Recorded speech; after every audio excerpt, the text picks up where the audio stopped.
آپ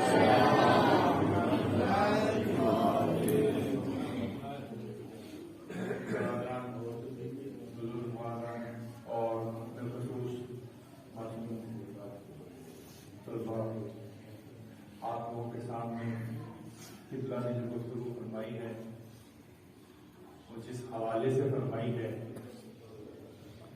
آج کے دور کی اہم ترین ضرورت کے اعتبار سے قرآن سے تعلق رکھنا اور قرآن سے تعلق کو سمجھنا معاشرے کا سب سے اہم پہلو ہے، بالخصوص وہ معاشرہ جو یہ مدعی و دعویٰ کرتا ہو، وہ افراد یا گروہ یا قوم کہ ہم بولنے والے اور سنائی دیے جانے والے دونوں قرآن سے جڑے ہوئے، ان کے لیے بڑا ضروری ہے کہ وہ قرآن جو ہمارے ہاتھوں میں ہے، ہمارے گھروں میں ہے، بچوں کے دلوں میں زبانوں پر اس کو سمجھیں، حق کے تلاوت ادا کریں۔ سورہ بقرہ میں ہی فرمایا نا خدا ذوالجلال وہ جو تلاوت کا حق ادا کرتے ہیں، سرکار مولا امام جعفر صادق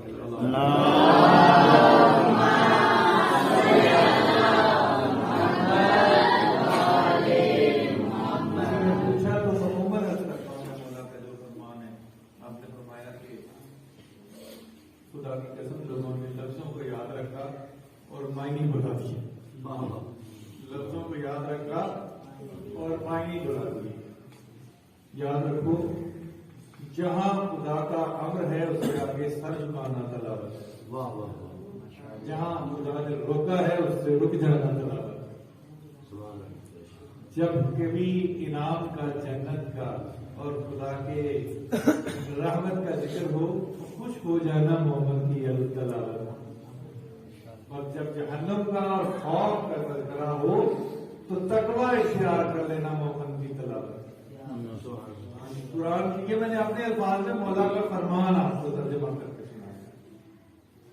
قرآن کی تلاوت، اس کا حق یہ ہے کہ اس کے امر کو مانا جائے، اس پر عمل کیا جائے، نہیں سے رکا جائے، اور اگر یہ کچھ نہیں کر سکتے تو کم از کم دل میں تقویٰ اختیار کرو، خوف ہی کھاؤ، جو اس میں جس چیز سے خداوند ذوالجلال نے منع فرمایا ہے اس کے لیے دل میں نفرت ہی پیدا کر دو۔ محمد وآل محمد صلی اللہ علیہ وسلم۔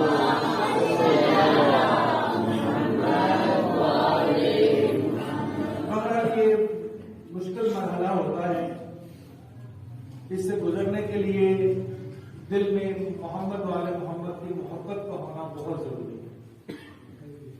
اس محبت کا جو پہلو ہم آپ کے سامنے، میں آپ کے سامنے عرض کرنے کی کوشش کر رہا ہوں، اپنے اس موضوع پر آتا ہوں کہ اپنے زمانے کے امام کا تعارف حاصل کرنے کے لیے جو گفتگو میں آپ کے سامنے عرض کر چکا، اس گفتگو کے جس مرحلے پر ہوں وہیں سے آغاز کرتا ہوں کہ زیادہ وقت آپ کا نہ لوں، اور بالخصوص جو طالب علم میرے سامنے بیٹھے ہیں ان کو اپنے موضوع سے جوڑنے کے لیے مشکل باتوں سے نکلتے ہوئے ہم غیبت صغریٰ امام زمانہ کا زمانہ یاد کریں گے۔ تو میں نے عرض کیا تھا کہ آخری اتوار کو غیبت صغریٰ کا جو چیپٹر ہے یہ ہم کلوز کریں گے، اور کوشش کریں گے کہ اس کے بعد جو غیبت کبریٰ کا خلاصہ پیش کر کے انشاءاللہ اگلی اتوار کو یا آج اگر وقت ملا تو ہم امام زمانہ علیہ السلام کی اس دنیا میں دوبارہ تشریف آوری پر آپ تشریف لائیں گے، آپ کے اصحاب کیسے ہوں گے، آپ کی حکومت کیسی ہوگی، اور پھر اس حکومت میں حکم خدا کیسے نافذ ہوگا، اور ہم جو اس دور میں وقت گزار رہے ہیں اگر زمانے کے امام کا سپاہی بننا چاہتے ہیں تو ان خوبیوں کو پیدا کرنے کے لیے ہمیں کیا کرنا ہے، جو کسی بچے نے مجھ سے ابتداء سوال کیا تھا، ان خوبیوں کو پیدا کرنے کے لیے اس کردار کے پہلو اپنے اندر اجاگر کرنے کے لیے جو اصحاب امام زمانہ علیہ السلام کے متعلق کردار کے پہلو دیے گئے ہیں، ہمیں کیا کرنا ہے، کس مرحلے سے گزرنا ہے، کون سا علم حاصل کرنا ہے، کون سی تعلیم اپنے دل میں اجاگر کرنا ہے۔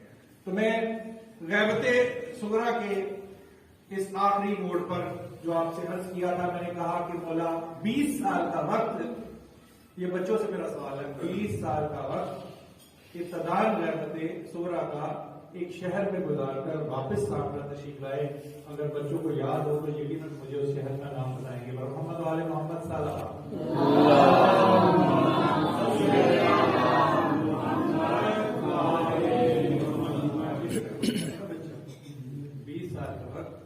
اپنی دادی، اپنے والد کی دادی، اپنی پھوپھی اور اپنی والدہ کے ساتھ بالخصوص ان خواتین کے ساتھ اور بھی لوگ تھے شامل، لیکن قافلے کے سردار بھی لوگ تھے، تو ان کے ساتھ جو وقت گزار کے ایک شہر میں 20 سال کا آئے، میں نے عرض کیا تھا 260 ہجری سے لے کر 280 ہجری تک طالب علموں کی حوصلہ افزائی کے لیے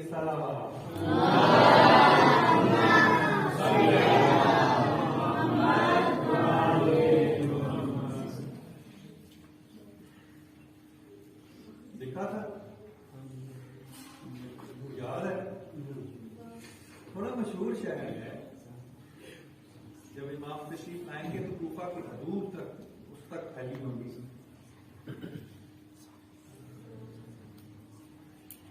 سامرا میں حضرت تشریف لائے تھا،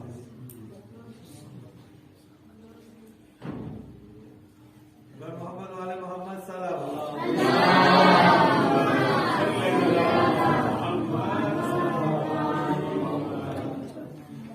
شاباش، کوئی بات نہیں ہے، لیکن یہ ایک یاد کہانی سمجھ لیجیے اپنے بزرگ بھائی کی طرف سے کہ جس وقت آپ یہاں تشریف لا رہے ہیں، آپ کو اس تشریف آوری کے معنی یہ نہیں ہے کہ آپ نے سن کے چلے جانا ہے، آپ نے اس کو اپنی یادداشت میں رکھنا ہے، چراغ سے چراغ جلانا ہے۔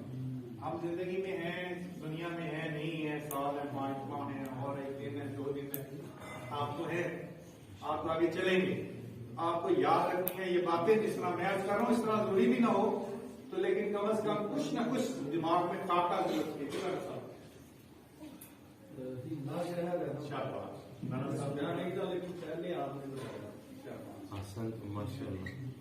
پر محمد والے محمد صلی اللہ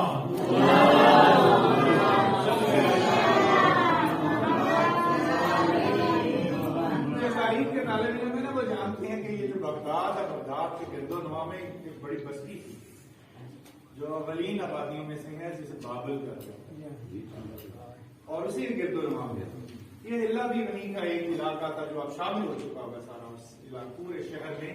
تو اس بستی کو آباد کیا تھا دوبارہ سے ہمارے زمانے کے امام نے، اور اس بستی کو جس نے بسایا تھا وہ انہیں کا ایک سپاہی تھا۔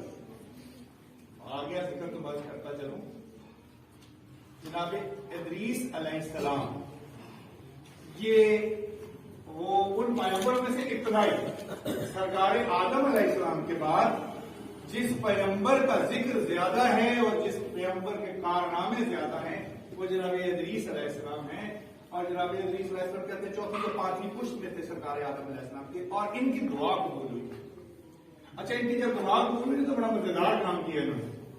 دعا کیا قبول ہوئی تھی کہ جب پتا چلا کہ زمانے کا اختتام جس ذات پر، ذات گرامی پر ہوگا، اس جیسا ہادی کوئی نہیں ہے، اور وہ دنیا میں انصاف اور عدل، ظلم اور جور کو ختم کر کے بھر دے گا، تو دعائیں مانگتے ہیں نا لوگ، جیسے میں اور آپ مانگتے ہیں۔ یہ امام زمانہ کے سپاہی بننے کی دعا صرف میری اور آپ کی نہیں ہے، یہ انبیاء کی دعا ہے، ہم نقل کرتے ہیں، نبیوں کی دعاؤں کو دہراتے ہیں۔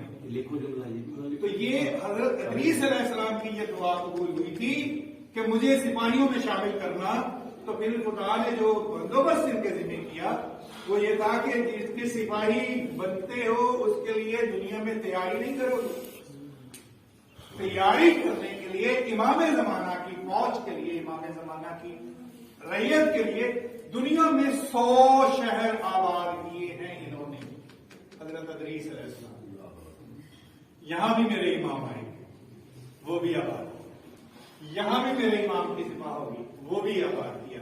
یہ جو بابل ہے اس کی آبادی بھی جناب ادریس علیہ السلام سے، جنہوں نے پہلی دفعہ قلم کا استعمال کیا، پہلی دفعہ تاریخ میں، نون ہسٹری میں، حضرت ادریس علیہ السلام۔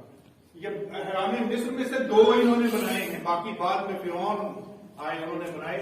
پہلے دو جو سب سے آگے ہیں ابھی بھی نظر آتے ہیں وہ انہوں نے بنائے ہیں کہ کس طرح سے قوم کے لیے سامان خوراک کس طرح محفوظ کیا جاتا ہے. پہلی دفعہ سے یہ جو سپاہی ہیں حضرت ادریس علیہ السلام جو شہر انہوں نے آباد کیا اس میں سے ایک یہ شہر معلوم ہو گیا تو امام نے اپنے لڑک پر میں اس کو دوبارہ آباد کیا.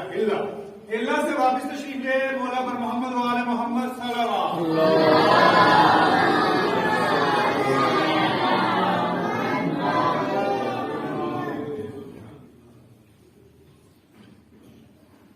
ہلا سے واپس تشریف لے آئے آپ اس شہر میں جسے سامرا کہا جاتا ہے. اس سامرا میں آپ دوبارہ تشریف لے کے آئے 280 ہجری میں. 280 ہجری بڑا امپورٹنٹ دور ہے, بڑا امپورٹنٹ پیریڈ ہے. اچھا میں ابھی تک آپ کو پچھلی 2 اتواروں میں جو عرض کیا آپ میری بات غور سے سن رہے ہیں؟ یہ جو آپ نے بیٹا آپ کو آیا ہے نا یہ کوئی ضروری نہیں. اہم یہ ہے کہ آپ کو یہ یاد رکھنا ہے جو میں بتا رہا ہوں حکومت امام زمانہ نے غیبت صغریٰ میں کن کن لوگوں کا مقابلہ کیا. پچھلے دفعہ میں نے آپ کو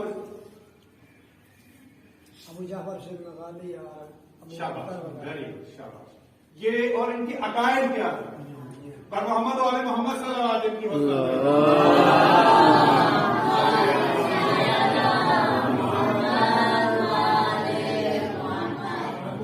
تفویض وغیرہ.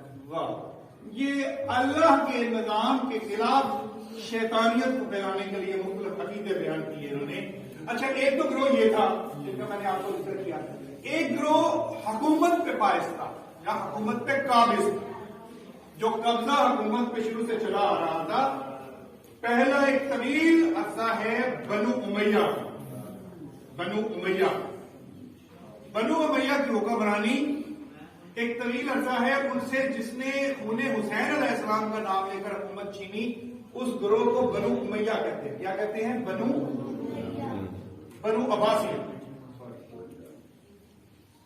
بنو عباسیہ نے عبداللہ بن عباس رسول اللہ کے چچا عباس بن عبد المطلب رضی اللہ تعالیٰ ان کے بیٹے عبداللہ کی نسل میں سے ایک خاندان پیدا ہوا جسے بنو عباس کیا کہتے ہیں جنہوں نے حکومت حاصل کی چھین کر بنو امیہ سے سرکار مولا امام حسین علیہ السلام کے خون کا انتقام کا نعرہ بولا. یعنی حق کا نعرہ لگایا, حق کا نعرہ, لیکن اس کے پیچھے ان کا باطل چھپا ہوا صرف حکومت کی لالچ. تو صفا منصور یہ وہ لوگ ہیں جن کی ابتدائی حکومتیں تھیں. ان کی حکومت میں ہی ائمہ معصومین علیہ السلام کا وقت زیادہ تر گزرا ہے. سرکار مولا امام جعفر صادق علیہ السلام ان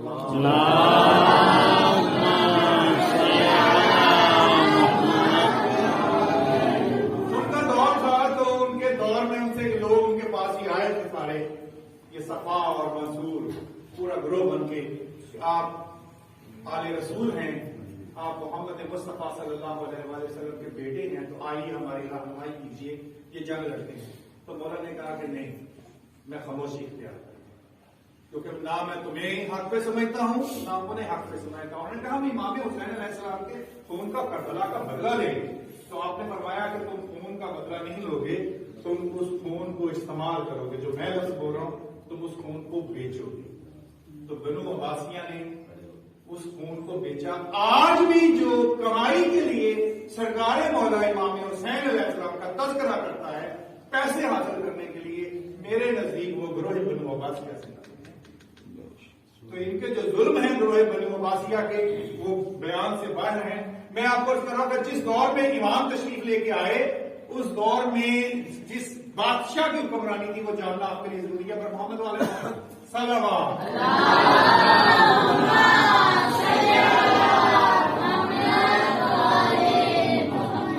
ان لائنوں نے ایک عجیب کام کیا تھا کہ اپنا جو خطاب رکھتے تھے نا بادشاہ جو رکھتے ہیں اس کا خطاب کا ترجمہ یہ ہوتا کہ فلاں چیز اللہ کی طرف سے, فلاں ڈیوٹی اللہ کی طرف سے. جیسے کہ مستعین باللہ کہ جس وقت مولا امام حسن عسکری علیہ السلام کا دور گزر رہا تھا, جس نے قید بھی کیا مولا کو, کہ اللہ کی طرف سے مدد کیا گیا, خدا نے جس کی مدد کی ہو. اور اس کے بعد پھر اسی طرح معتصم باللہ جس کو پرورش دی ہو خدا ذوالجلال نے، پھر مہدی باللہ جس کو ہدایت دی ہو خدا نے.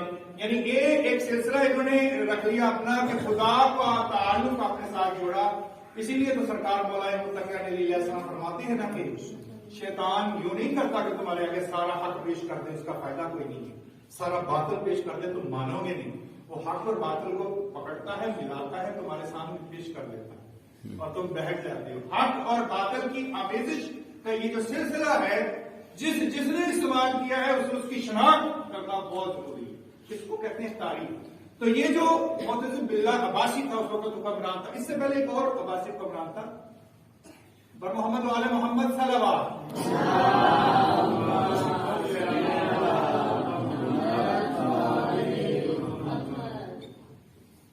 یہ 256 سے 279 تک اس کی حکمرانیاں معتمد باللہ، المعتمد باللہ اس کو لکھا جاتا تاریخوں میں. اس شخص نے وہ سارا دور ہے جس میں سادات کو کسی ایک جگہ ٹکنے نہیں دیا.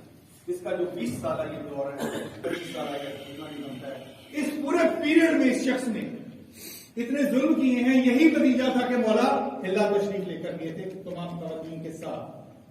بہت سے لوگوں کو قتل کیا گیا، بہت سے لوگوں کو دیواروں میں چنا گیا. بغداد شہر جو ہے اس کو مولا متقین علیہ السلام نے منحوس شہر قرار دیا ہے اس اعتبار سے. تو اس کی نحوست کے لیے یہی کافی ہے کہ اس شہر کی دیواروں میں سادات کو چنا گیا. سادات کو اس کی دیوار قبریں ہیں سادات کی، ان کی اولاد کی، سرکار مولا امام حسن علیہ السلام، مولا امام زین العابدین علیہ السلام کی. اس کی شہر کی خوبیاں بھی بہت ہیں، بہت خوبیاں ہیں. لیکن جو بار بار اجڑے گا اور جس شہر میں سادات کے خون جس کی بنیادوں میں شامل تھا وہ بغداد ایک شہر تھا. تو یہ ان لوگوں میں شامل ہے کہ جن لوگوں نے یہ فعل سر انجام دیے تھے. معتمد باللہ عباسی لعین پر لعنت، ہر اہل بیت کے دشمن لعین پر لعنت. یہ اس کی حکومت کا اصل میں یہ خود حکمران نہیں تھا، موافق ایک اس کا بھائی تھا. یہ کس کی اولاد ہے سارے؟ یہ اس لعین کی اولاد ہے جس کا یہ حکم تھا کہ جس بچے کا نام علی ہوتا اس کی میں گردن اڑا دوں. متوکل عباسی لعین، اس کی یہ اولاد اس کی نسل سے یہ چلے. اس سے پہلے جو مامون رشید تھا، مامون رشید تھا، امین الرشید تھا، ہارون رشید تھا، یا صفا تھے، منصور تھے، یہ سارے کسی نہ کسی کلٹ میں پردے میں چھپے رہتے تھے اہل بیت سے اپنی دشمنی کا اظہار کرتے ہوئے. لیکن یہ جو لعین جس کا میں ذکر کر رہا ہوں متوکل عباسی، یہ وہ لعین ہے کہ جس نے یہ سارے پردے توڑ دیے، علی علیہ السلام سے دشمنی اپنی پوری دل سے نکال کے باہر پیش کی. تو یہ اس کی اولاد میں سے ہے. معتمد باللہ عباسی کی حکومت ہے اس میں. اس کے بعد جب اس کی معتمد باللہ عباسی کی گورنمنٹ آئی تو امام دوبارہ تشریف لے کر آئے. اس میں بڑا مشہور واقعہ ہے، میں اس پہ زیادہ وقت نہیں لگانا چاہتا، صرف آپ کو اس ماحول کا تاثر دینے کے لیے کہ جس ماحول کا میں ذکر کر رہا ہوں. سرکار مولا امام علی علیہ السلام اس کی خواب میں آئے. یہ خود کہتا ہے، یہ کہتا ہے کہ میں نے اہل بیت کا لحاظ کیوں کیا. اس کی خواب میں آئے. اس نے لکھا ہے اپنی جو تاریخ ہے ہسٹری اس میں جس نے بیان کیا، لوگوں نے لکھا ہے اس کا مورخین نے کہ مولا نے دریا فرات کے کنارے یہ کہتا کھڑے ہیں، ہاتھ دریا میں رات کو ڈبوتے ہیں اور پورے دریا کا پانی آپ کے ہاتھ میں سمٹتے ہیں اور پھر آپ کھولتے ہیں تو دریا پھر بہنا شروع ہو جاتا ہے. یہ کہتا ہے میں خوفزدہ حالت میں اس طرح کھڑا ہوا تھا کہ یہ کیا ماجرا ہے. تو میں ڈر بھی رہا تھا کہ میں دشمنوں کی اولاد ہوں، تو میری تو آج خیر نہیں ہے. وہ خواب میں مولا کے ہاتھ آ گیا تو مولا نے پانی گرایا. اس نے کہا تم یہ دیکھ رہے ہو، اس زمانے کی حکومت ہمارے لیے یوں ہے، تمہاری اور تمہارے خاندان کی حکومت بھی یوں ہی ہمارے ہاتھ سے نکلے اور ہاتھ میں سما جائے، لیکن صرف اس لیے کہ حکم خداوند ذوالجلال ہے. تو اس نے کہا کہ مولا آپ سے استدعا میں کرتا ہوں کہ اگر مجھے حکومت مل جائے تو میں آپ ہی کی حکومت سفر کروں گا. تو کہتا ہے کہ مولا مسکرائے اور کہا کہ نہیں، حکومت تمہیں ملے گی اور میں یہ بھی جانتا ہوں کہ تو اسے اپنی حکومت سمجھے گا، خدا کی حکومت نہیں سمجھے گا. لیکن یاد رکھنا میری اولاد پہ ظلم نہ کرنا. یہ خود سناتا ہے معتمد باللہ عباسی کہ میں نے اس خواب کے بعد یہ تہیہ کر لیا تھا کہ میں اہل بیت پہ ظلم نہیں کروں گا، اور پھر یہ جب تک اس تہیے پر قائم رہا تب تک اس کی حکومت رہی. اس کی 279 سے لے کر 289 تک حکومت کے 10 سال ہیں تقریباً. بعض کتابوں میں 9 سال لکھے ہوئے ہیں. اس پیریڈ میں سادات کو بن حیث سادات آزادی حاصل. اتنی آزادی حاصل تھی کہ خمس آزادانہ طریقے سے سامنے میں آتا تھا, بغداد میں تقسیم ہوتا تھا. سادات کو گھر بنانے کی اجازت تھی جو اس سے پہلے نہیں تھی. ان کو اپنے عقیدے کا اظہار کرنے کی اجازت تھی. تو جس کا ایک ناجائز فائدہ زیدیہ سادات نے بھی اٹھایا. اور محمد والے محمد صلی اللہ علیہ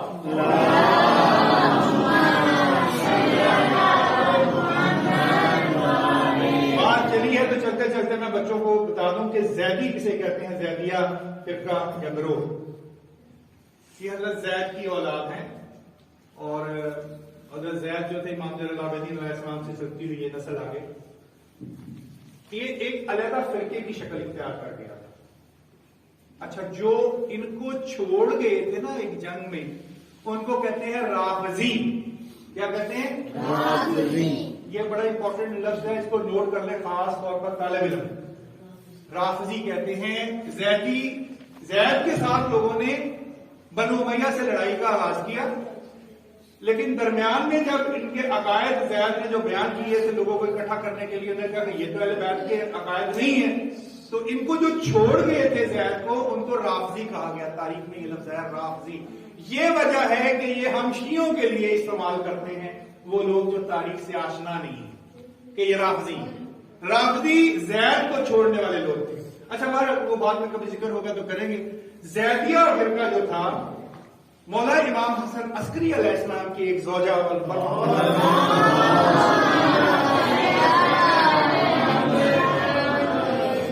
اسی خاندان کے جو آج کل جو جنگ جاری ہے, جو سعودی عرب کے ساتھ جو یمن والے لڑ رہے ہیں, وہاں ان کا خاص ایک بنا مرکز. تو وہ کے جو سردار تھا اس کی بیٹی تھی مولا کے حرم میں.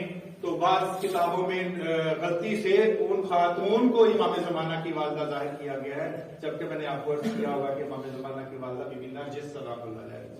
تو یہ گروہ کو انہیں پھر کھل کھیلنے کا موقع بھی ملا, اور بادشاہ کے وزیروں نے بڑا سپورٹ کیا انہیں. کیوں؟ یہ عقیدہ امامت کی رد میں تھا. انہوں نے اپنی امامت کا سلسلہ علیحدہ چلا دیا تھا. 12ویں امام سرکار مولا امام مہدی علیہ السلام کے تذکرے کو نعوذ باللہ یہ گول کر گئے.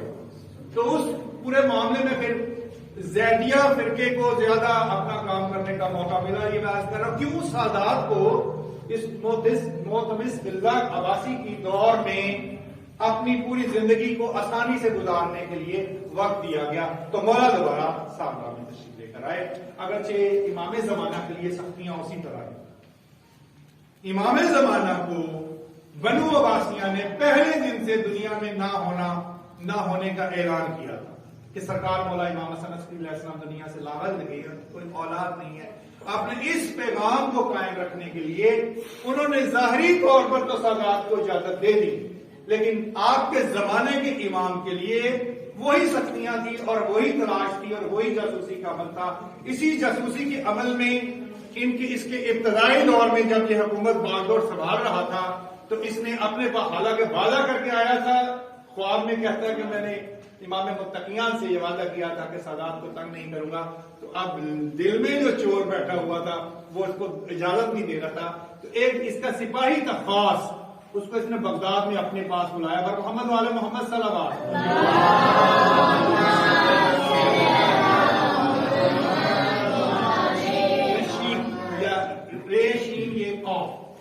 رشید بڑا بہادر تھا, اتنا مان تھا اس کی سپاہ گری پر کہ یہ سینکڑوں کے سپاہ میں اس کو اکیلے کو گزار دیا کرتا تھا, اور اس کی بہادری, دلیری اور وفاداری پہ کسی قسم کا اس کو کوئی شک نہیں تھا. اسے بلایا اپنے پاس اور کہا کہ میں تمہیں خاص ٹاسک دے رہا ہوں, خاص کام دے رہا ہوں. 2 سپاہی اور چن لو, تم 3 لوگ جاؤ گے ہر طرح کے اسلحے سے لیس ہو کر, اور صبح تم نے پہنچنا ہے وہاں سامرا میں. فلاں جگہ ایک سرائے ہے جہاں پر میرے لوگ تمہارے لیے موجود ہوں گے, تمہیں قیام دیں گے. اور پھر یہ گھر کا نقشہ ہے وہ جو اہل بیت اتحاد کا گھر تھا, اس گھر میں فلاں مقام پر جانا ہے اور اس کے فلاں حصے میں داخل ہونا ہے، کیونکہ مجھے میرے جاسوسوں نے بتایا ہے کہ وہاں جو اہل تشیع ہیں، جو 12 اماموں کے قائل ہیں، ان کا امام اگر موجود ہے تو اس جگہ موجود ہے، اور یہ بات تمہارے اور میرے درمیان رہنا چاہیے۔ تو جب جاؤ گے تو تم نے بغیر کوئی وقت ضائع کیے جو نظر آئے نعوذ باللہ اس کی گردن اڑا رہے ہیں۔ اور تمہیں یہ بھی بتاؤں کہ جو مجھے معلومات ملی ہیں کہ ان کے دروازے پر ایک حبشی غلام بیٹھا ہوتا ہے اور وہ ان کا خاص باڈی گارڈ ہے، خاص محافظ ہے، تو سب سے پہلے شاید تمہیں اسے مارنا پڑے، گھر سے باہر نہ مارنا، اس کو حویلی کے اندر لے جانا، وہاں جا کے مارنا کہ زمانے کو کان و کان خبر نہ ہوتا۔ محمد والے محمد صلی اللہ علیہ وسلم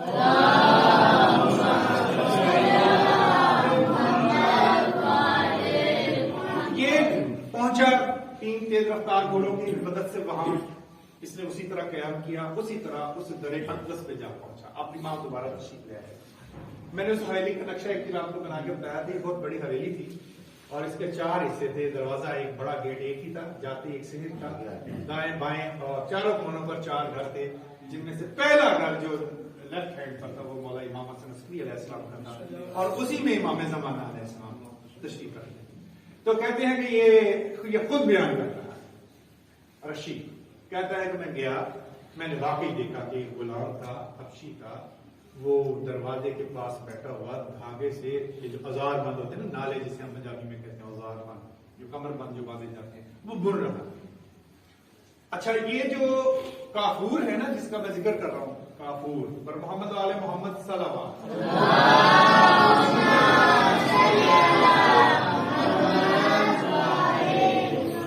یہ مولا کا اپنی زبان میں بات کریں گے پرسنل باڈی گارڈ، خاص محافظ جو امام کے ساتھ بالکل جڑا رہا ساری زندگی۔ در اقدس کو اس نے ایک لمحے کے لیے بھی نہیں چھوڑا۔ وہ 4 نواب جن کا میں نے ذکر کیا نا، وہ 4 نواب تو امام کے حکم سے، کوئی بغداد میں ہے، کوئی سامرا سے باہر ہے، کوئی کہیں اور ہے، یہ وہ ذات ہے کافور کہ جس نے ایک لمحے کے لیے بھی امام کا در نہیں چھوڑا۔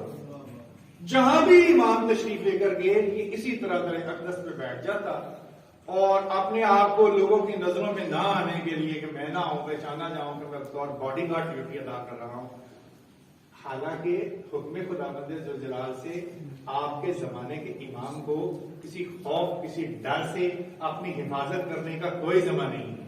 کیوں؟ یہ ذمہ کس نے لیا ہے؟ میرا کیا کام ہے؟ میں جو کہتا ہوں میں ناصر بنوں گا، میری اوقات ہے کہ میں اس کی نصرت کر سکوں جو پوری کائنات کی نصرت کر رہا ہے، میں ان کا ساتھی بنوں گا، میں ان کا صاحب بنوں گا، میں ان کا سپاہی بنوں گا۔ خدا نے ان معصومین علیہ السلام کو آپ کی جستجو کو، تڑپ کو پرکھنے کا وسیلہ بنا۔ آپ جس جستجو سے، جس تڑپ سے ان سے محبت کا اظہار کرتے ہیں، وہی محبت تقوی میں اور ولایت میں آپ کا مقام بلند کرتی ہے۔ تو یہ ایسا ولی اللہ تھا کہ جس نے لمحے میں ایک لمحہ بھی غفلت نہیں کی۔ آپ کو کردار ایک اور بتاؤں تاریخ کا، ایک خاتون ہے، ایک مرد ہے، سرکار محمد مصطفیٰ صلی اللہ علیہ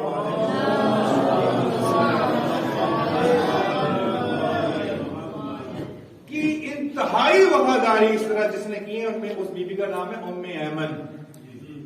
اچھا، ان کو بھی محمد مصطفیٰ نے وفاداری کا صلہ یہ دیا تھا کہ امام جن خواتین کو اٹھائیں گے نا، آپ کے 13 خواتین کا نام ہے، ان میں سے جو پہلا نام ہے وہ ام ایمن کا۔ اس وفاداری کا صلہ یہ ہے، سرکار محمد مصطفیٰ 5 سال کے تھے تو کندھے پر اٹھا کے 80 میل کا سفر بھاگتی ہوئی کی۔ جب مولا مصطفیٰ محمد مصطفیٰ کی والدہ کا انتقال ابوا میں ہو گیا تھا، تو ابوا کی پہاڑیوں سے مولا کو کندھے پہ اٹھا کے 12-13 سال کی اس بچی نے، یہ بھی نیگرو تھی، یہ حبشی تھی، اس پورے سفر کو بھاگتے ہوئے طے کیا تھا، ننگے پاؤں زخمی تھے، جب مکہ میں وارثوں کے آگے ان کی وراثت کو پیش کیا کہ میں بچا کے لے آئی ہوں آپ کا بیٹا۔ تو بی بی ام ایمن اور ایک اور شخص ہے اسی طرح کا جو کافور کے کریکٹر تھا، اس کو کہتے ہیں مقداد اسود۔ مقداد ان کا نام ہے، اور کریکٹرسٹک کے حساب سے مقداد اسود کیا؟ مولا متقیہ نبی علیہ السلام کی محبت میں سرکار امام جعفر صادق علیہ السلام فرماتے ہیں کہ ان کا دل کندن ہو چکا ہوا تھا، کندن، ایک لمحے کے لیے بھی جس کے دماغ میں شک نہیں گزرا امامت اور ولایت کے بارے میں، اس صحابی کا نام مقداد ہے۔ اتنا بڑا مقام ہے۔ سلیمان فارسی، ایمان کے درجہ کون سا ہے؟ 10 درجوں میں سے وہ درجہ جو کسی اور کو حاصل نہیں ہو سکتا۔ سلیمان فارسی بھی کہتے ہیں کہ میرے دل میں بھی شک گزر گیا تھا جب پٹکا ڈالا گیا تھا مولا علی علیہ السلام کے گلے میں، پٹکا ڈالا گیا، لیکن مقدار وہ شخص ہے جو اس لمحے پر بھی مطمئن تھا، چہرہ علی علیہ السلام کی تلاوت کر رہا تھا کہ جو حکم یہاں سے آئے گا میں وہ قبول کروں گا۔ تلوار پہ ہاتھ تھا جب دربار میں مولا متقین علی علیہ السلام سے سوال جواب ہو رہے تھے، اور اس نے تلوار کے قبضے سے ہاتھ نہیں چھوڑا، اور آنکھیں چہرہ علی علیہ السلام پر تھی کہ جو حکم ہوگا وہ مانیں گے۔ یہ ہے وہ درجہ وفاداری کا جو کافور کا تھا۔ کبھی ان کا کردار ہے، کبھی زندگی میں وقت ملا تو ان پر پوری گفتگو کروں گا۔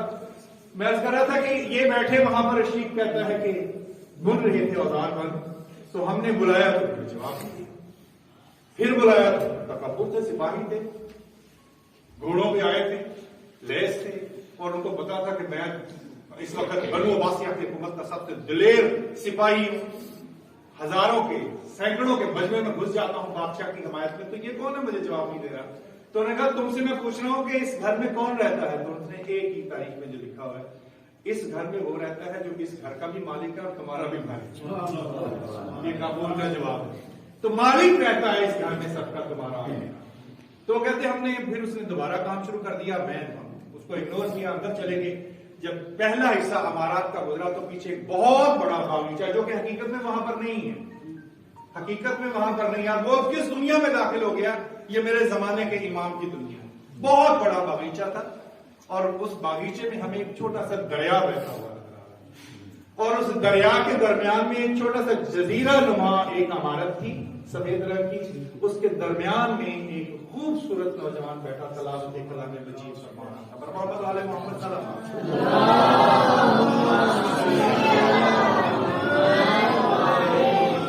وہ آیات بھی لکھی ہوئی ہیں تاریخ کی کتابوں میں، وقت زیادہ ہو گیا شاید، پر محمد آل محمد صلی اللہ علیہ وسلم۔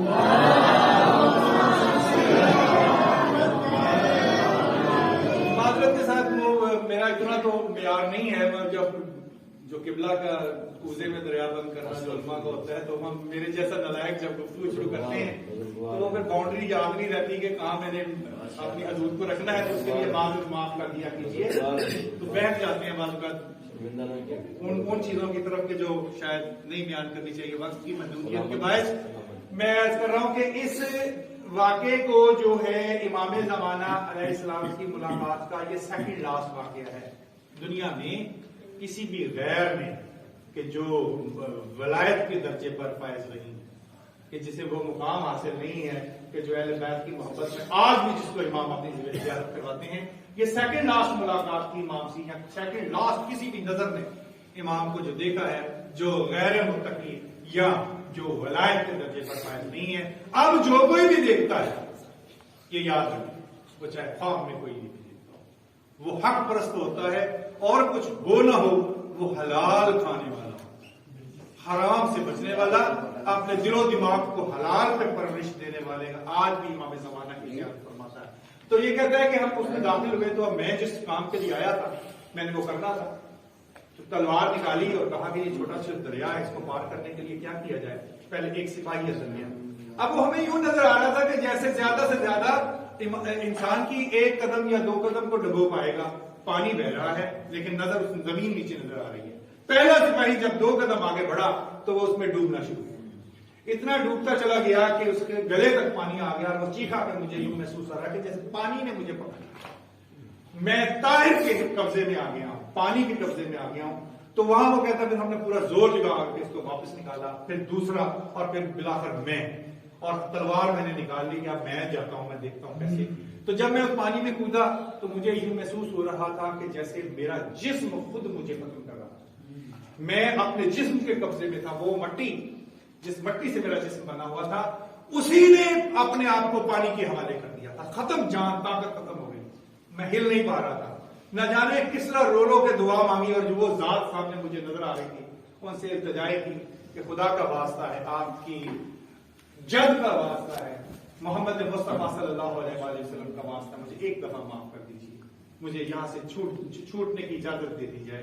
تو مولا نے واپس نظر کرم میری طرف کی اور فرمایا کہ جاؤ اور آج کے بعد دوبارہ ادھر کا رخ نہ کرنا۔ وہ کہتا ہے وہ کہنا تھا کہ پانی نے مجھے چھوڑا، مجھے پہلی دفعہ یہ احساس ہوا کہ یہ دنیا کی چیز جس کو پانی کہا جاتا ہے، جس کو ہم عام سمجھتے ہیں، یہ تو اصل میں ان کی غلام ہے، اس پہ ان کا قبضہ ہے۔ یہ جو پانی ہے نا، یہ وضو کرتے ہیں، سرکار صادق عالم محمد کہتے ہیں جب اس کو ڈالو نا اپنے جلد پر، تو اس کی ٹھنڈک پر، حلاوت پر اور مٹھاس پر غور کرتے چلے جایا کرو، کیونکہ یہ وہ ہے کہ جو تمہیں پاک کر دے گا، تمہاری نجاست کو دور کر دے گا اور پھر بھی پاک ہی رہے گا۔ اور یہی تو مومن کی علامت ہے کہ مومن پانی کی طرح ہے، وہ جس کے ساتھ گھل مل جاتا ہے اسے پاک کر دیتا ہے اور خود بھی پاک رہتا ہے۔ اور محمد والے محمد صلی اللہ علیہ وسلم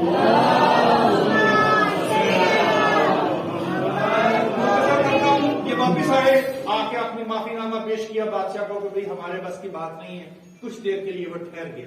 پھر اس نے کہا جاتا ہے کہ 284 ہجری میں اپنے مشیروں سے مشورہ کر کے 100 یا 500 افراد کے تیز ترین اور طاقتور ترین فوجیوں میں سے چناؤ کیا، ایک پوری ٹیم بنائی، پورا دستہ بنایا کہ یہ لوگ سامرا میں جائیں گے اور نعوذ باللہ امام زمانہ کو یا گرفتار کریں گے یا شہید کریں گے۔ یہ آخری واقعہ ہے امام کا، جسے ہماری کتابوں میں اور تاریخ کی کتابوں میں واقعہ سرداب کہتے ہیں۔ پر محمد والے محمد صلی اللہ علیہ وسلم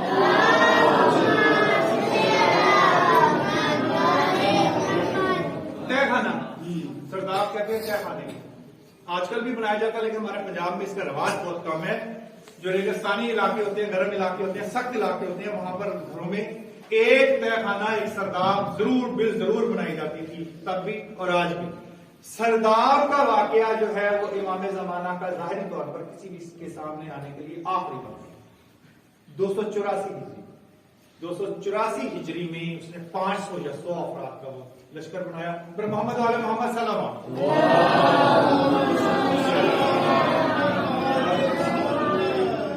اچھا یہ نا مجھے پتا ہے کہ یہ تاریخ کی باتیں تھی بڑی بورنگ ہوتی ہیں، لیکن اس میں سے جو چیز ہمیں تلاش کرنی ہے نا، جس مقصد پہ میں پہنچنا چاہتا ہوں، میں نے آپ کو ایک طرح کے دشمنوں کا عرض کر دیا۔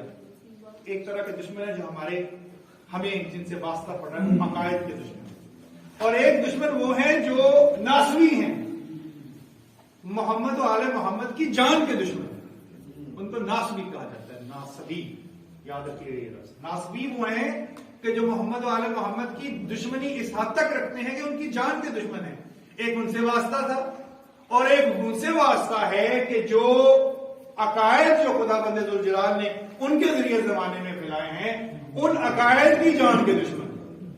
تو ان دونوں دشمنوں سے واسطہ ہے، ان دونوں دشمنوں کے درمیان جو بھی ہے وہ اہل بیت کا ہے، جو بھی جس چھوٹے موٹے عقیدے کے ساتھ بھی موجود ہے، وہ ناسبی نہ ہو اور اہل رنگ نہ ہو، ان کے درمیان جو پورے کا پورا سلسلہ ہے، وہ شیعہ اور سنی ہو، وہابی ہو، کسی اور مذہب سے تعلق رکھتا ہو، ان کی دشمنی دل میں نہ رکھتا ہو اور عقائد کو بگاڑنے کی کوشش نہ کرتا ہو، وہ محمد و آل محمد کا۔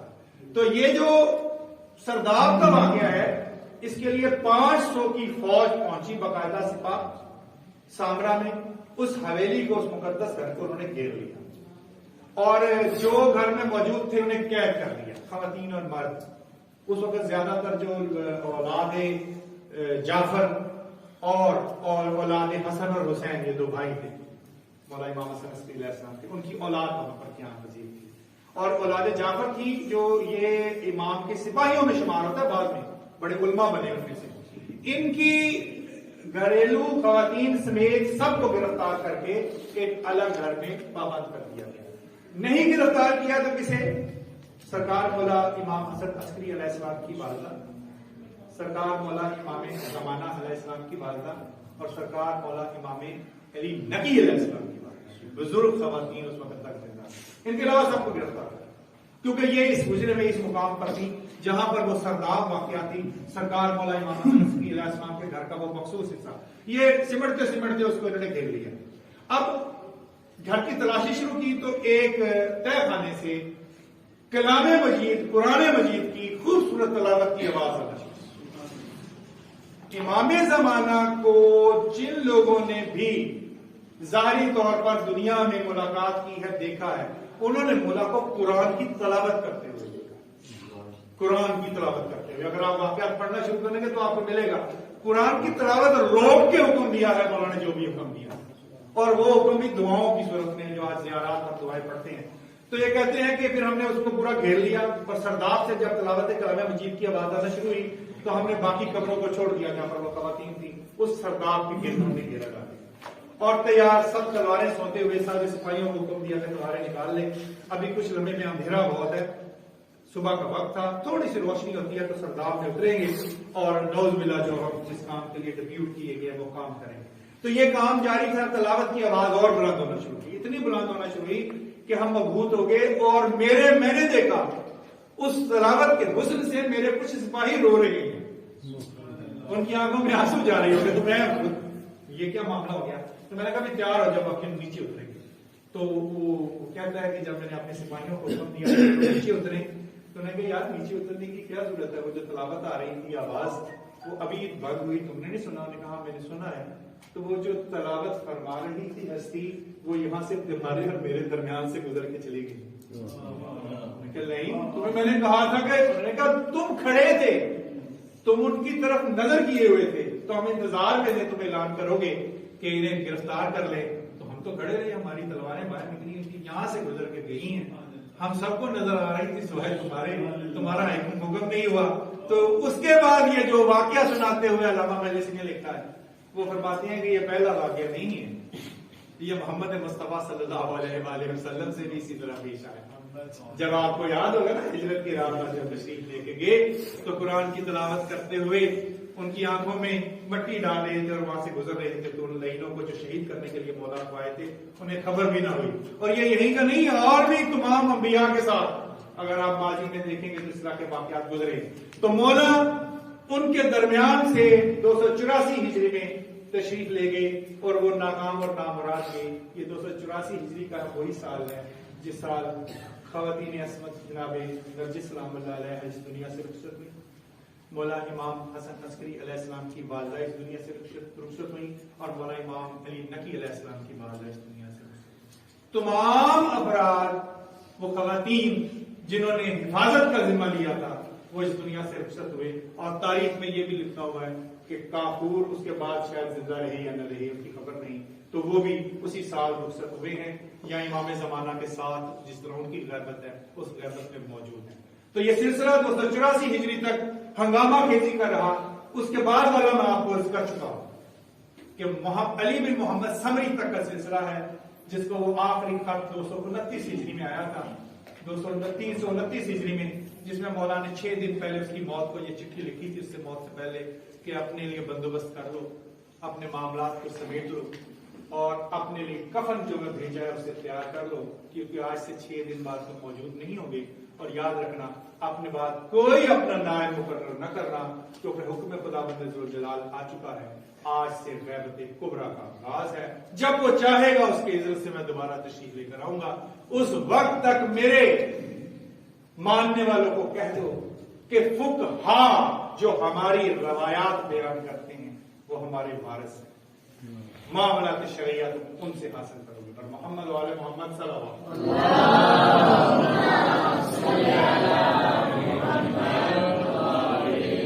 انشاءاللہ تعالیٰ جو نیکسٹ ہمارا ٹاپک ہوگا، اگر آپ لوگوں نے اسی طرح محبت جو آپ پیش کر رہے ہیں، جو اظہار کے معنی ہیں، مجھے نالائق کی گفتگو سننے کے لیے بھی آپ تشریف لے آتے ہیں، تو اس میں آپ کے سامنے جو پارٹس میں تقسیم کروں تو غیبت کبریٰ کی کچھ علامات، کچھ واقعات آپ کے سامنے عرض کرنے ہیں، اور اس کے بعد میں نے جو بہت امپورٹنٹ چیز آپ کے سامنے عرض کرنی ہے وہ امام زمانہ کی آمد سے 6 ماہ پہلے کا وقفہ ہے، 6 month پیریڈ، جس میں سفیانی، یمانی، سید خلیفہ یہ لوگ تشریف لائیں گے اور وہ لینا آئے گا، ان کی جنگ و جدل ہوگی. رجب کے مہینے سے لے کر محرم کے مہینے تک کا یہ 6 ماہ کا جو پیریڈ ہے، کتابوں کی کتابیں بھری پڑی ہیں احادیث سے، ہماری بھی اور ہمارے برادران اہل سنت کی بھی، کہ ان 6 ماہ میں کیا واقعات رونما ہوں گے. اور وہ امپورٹنٹ 3 واقعات ہیں کہ جن میں جبرائیل کا غذا دینا بھی ایک شامل ہے. تو وہ میں نے آپ کے سامنے عرض کرنے ہیں. اس کے بعد امام زمانہ کے ساتھیوں پر، سپاہیوں پر، حکومت کا، اگر کبھی زندگی میں پھر کبھی دوبارہ وقت ملا، زندگی نے وفا کی، تو پھر اس کے بعد اسی موضوع پر اور گفتگو کریں گے. آپ کے لیے محفل حاضر ہے. اس موضوع پر جو میں نے گفتگو کی ہے غیبت صغریٰ کے اعتبار سے بالخصوص جو بھی بات ہے میں نے اپنی نالائکی کے باوجود پیش کی ہے. آپ کا سوال پوچھنا چاہتے ہیں یا محفل کی معلومات میں اضافہ کرنا چاہتے ہیں، محفل آپ کے لیے حاضر ہے. محمد وعلی محمد صلی اللہ علیہ وسلم.